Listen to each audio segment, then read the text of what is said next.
mu ivuriro Everlife nahivurije umwijima mpivuriza n'iby'amabanga y'abashakanye bankoraho riraka nabahanga pe.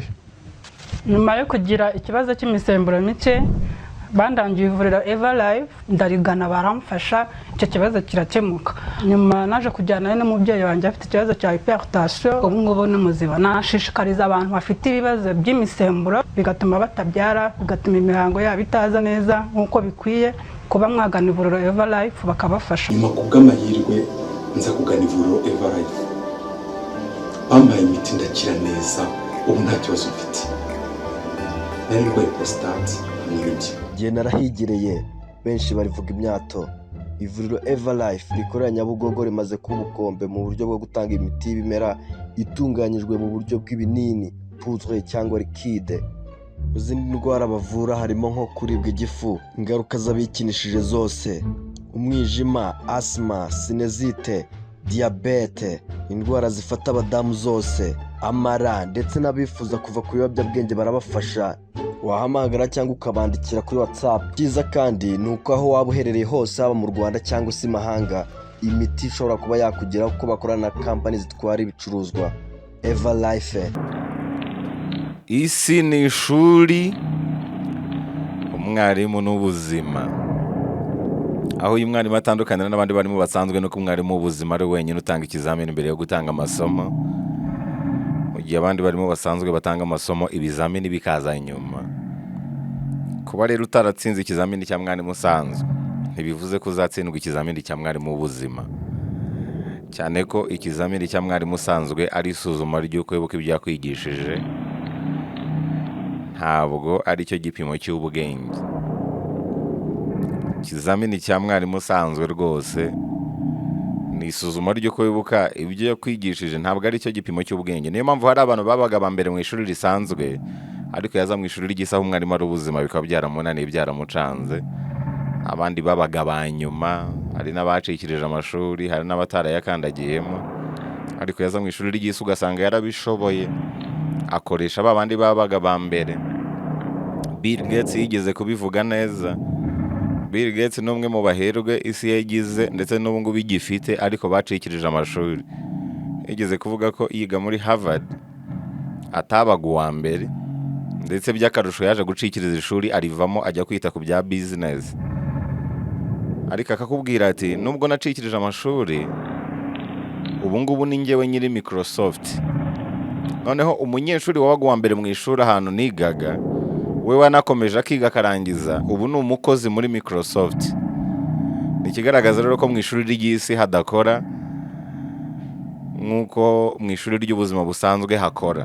Mu ishuri ry'isi biba bitandukanyeho ukuntu. Ayo masomo rero ayo yose abantu bigira mu ishuri ry'isi niyo mbazane na aka kanya twahari isomo ry'umunsi. Tekereza kwiza amasomo menshi mwarimu w'ubuzima yatabarutse bamugeranye n'inzu y'ibitabihiye. Niyo mpamvu kugira ngo umusaza utabarutse ni nk'inzu y'ibitabihiye. Nitujya tugera muri aka kanya rero k'isomo ry'umunsi mujye muzamura volume. Abari mu mamodoka volume mu mariremo n'ab'inyuma bumve. Mu masaro de coiffure volume mu mariremo. Nta muntu wemerewe kumvira muri ekuteri ari kumva isomo ry'umunsi. Ushyiraho parirera abantu bose bakumva. Igihe kimwe umucuruzi yari yicaye ku mwaro w'inyanja ari kuruhuka anatekereza ku bucuruzi bwe. Nyuma y'iminota nka 30 araho yaje kubona umurobyi atwaye ubwato buto burimo amafi make cyane. Umucuruzi yahise abona ko uwo murobyi hari icyo abura. Aramuhamagara aramubaza ati ese bigutwara igihe kingana iki kugira ngo ube urobye utwo dufi ndi kubona muri ubwo bwato bwawe? Umurobyi ati aya mafi ubona hano nyarobye mu minota 30 gusa, ubu ndashoje ndatashye. Umucuruzi yaratunguye abaza umurobyi ati uratashye? None se niba iyo mafi uyarobye mu minota 30 gusa, iyo wiyongeza andi masaha nk'abiri ntiwari kuba urobye amafi menshi cyane? Umurobyi ati amafi menshi y'ikisi aya ndobye arahagije rwose, arahagije mu kumbeshaho njyewe n'umuryango wanjye. Uyu munsi nta kibazo cy'ibyo kurya turi bugire ndetse ni menshi bihagije ku buryo ndi buheho n'abaturanyi. Umucuruzi yakomeje kumirwa, arangije abaza umurobyi ati none se ubu ngubu ugiye gukora iki numara kuva hano? umunsi wawe ugiye kuwukoresha ute niba udashaka gukomeza kuroba amafi menshi? Umurobyi ati njyewe niko niberaho buri munsi, akenshi aya masaha niyo nsorezeho kuroba ingano nk'iyi y'amafi mbonanye. Iyo maze kuyaroba njya mu rugo nkasoma umugore wanjye nkamwitaho, ubundi nkakina n'abana banjye. Nimugoroba nkafata akaruhuko kandi nimugoroba ubundi nkasoma ibitabo, bwagoroba cyane nkajya mu mujyi nkasangira agacupa n'inshuti zanjye, nkacuranga gitari nkaririmba nkabyina, ubundi nakumva naniwe nkataha nkajya kuruhuka. Umucuruzi yagiriye impuhwe umurobyi, arangije aramubwira ati njyewe mfite PhD mu bijyanye n'ubucuruzi, reka ngugire inama y'ubuntu kandi itari agasaza, utege amatwi neza kuko ni ibintu byaguhindurira umukire. Uwo mwanya umara usubira mu rugo, uwo nguwo umara uri kumwe n'umugore wawe n'abana bawe, umara uruhutse akaruhuko kandi nimugoroba unasoma ibitabo, ndetse n'umara usangira agacupa unabyinana n'inshuti zawe, ndagusabye nawo ujye uwukoresha uroba amafi. Bizatuma uroba amafi menshi uyagurishe, kuremo amafaranga menshi andi uyazigame. Nugira menshi uzaguramo ubwato bunini, noneho ujye uroba amafi menshi kurushaho. Nyuma y'igihe gito uzagira ubushobozi bwo kugura amato menshi cyane, ugire kampani yawe, utangire ushyiremo n'abandi barobyi b'abakozi bawe. Icyo gihe uzaba ugeze ku rwego rwo kuroba amafi menshi, utangire ujye uyagemura mu bice bitandukanye by'igihugu. Nyuma y'igihe gito uzafungura amashami ahantu hatandukanye, ndetse ushyire ishami rikomeye mu mujyi. Nyuma y'igihe uzajya kwiturira mu mujyi, wite kuri iryo shami ryo mu mujyi. Icyo gihe uzaba uri umukire mu buryo bugaragarira buri wese. Iyo yari inama itari agasaza umucuruzi yari ahaye umurobyi. Umurobyi yateze amatwi, arangije abaza umucuruzi ati nyuma y'ibyo se bizagenda gute? Umucuruzi yarasetse, arangije abwira umurobyi ati nyuma yaho uzaba uri ku rwego rwo kubaho nk'umwami, kubera ko kampani yawe uzashyiramo abanyamigabane, wowe uba uri aho ngaho uri umukire ucunganwa n'inyungu zawe. Icyo gihe uzaba uri umuherwe, amafaranga asigaye agukorera. Umurobyi ati nyuma y'ibyo se byo bizagenda gutera? Nyuma yaho uzajya mu kiruhuko cy'izabukuru, wimukire mu nyubako yawe uzaba warubatse hafi y'inyanja, ujye ubyuka mu gitondo ujye kuroba winezeze ukina n'amafi. Nyuma yaho usubire mu rugo ukine n'abana bawe, usome umugore wawe umwiteho. Nimugoroba uruhukeho gato usome ibitabo. Nimugoroba ujye mu mujyi gusangira agacupa n'inshuti zawe, ucurange gitari ubyine winezeze, nuruha ujye mu rugo uruhuka. Umurobyi yarasetse arakwenkwenuka, arangije abwira umucuruzi ati ibyo umbwiye bizambaho nimara gukira se, ko ari byo nakubwiye ko nkora buri munsi? Ubwo iyo miruho y'imyaka yose izangeza mu zabukuru naba nyijyamo nshaka iki? Ku buzima mbayeho buri munsi numva ari bwo nzaba mparanira kubamo nimara kuba umuherwe nk'uko uri kubivuga. Umucuruzi amagambo yahise ashira ivuga bitewe n'ingingo umurobyi yari amuhaye. Aha rero harimo isomo rikomeye cyane rigaragaza ko iyo unyuzwe n'ubuzima ubayeho uba uri umukire, ariko iyo utanyuzwe uba uri umukene.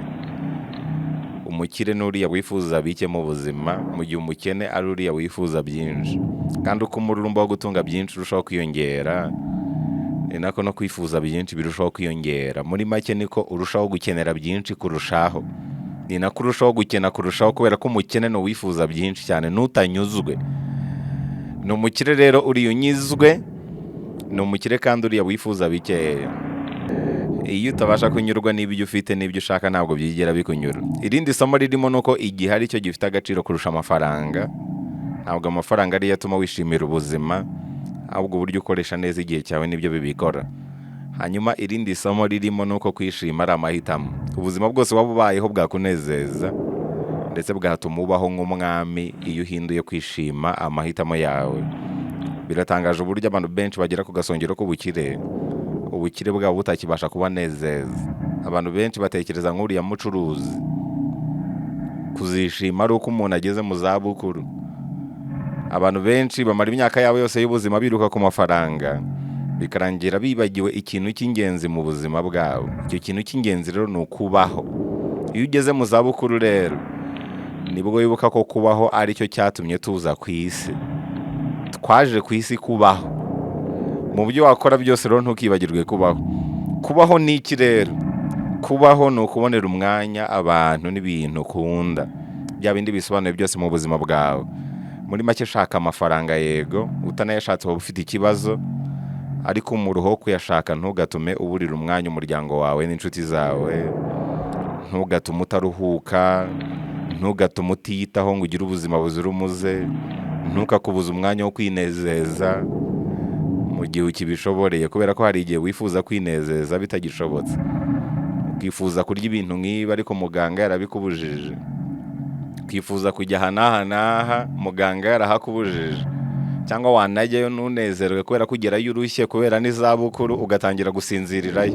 Niba abantu bajya basohoka bagiye gutembera ugasanga umunsi wose bawumaze basinziriye, ntabwo yabashije kubona ibyiza nyaburanga byamujyanye kubera ko arashaje, agiye kurya isi ashaje.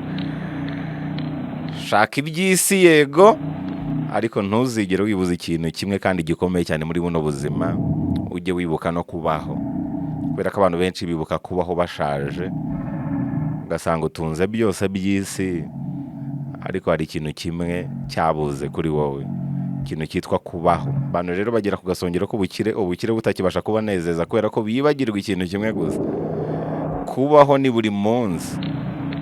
Gira akanya ko gukora ushakisha amafaranga, ariko ugire n'akanya ko kwinezeza, ugira akanya ko kwiyitaho, ugira akanya ko kwita ku bawe, ugira akanya ko kuba iruhande y'abantu n'ibintu ukunda. Wihugira mu gushaka iby'isi gusa. Akaba rero ari rimwe mu masomo twakwigira muri kano gakuru k'uyu munsi. Nizere yuko kabanejeje.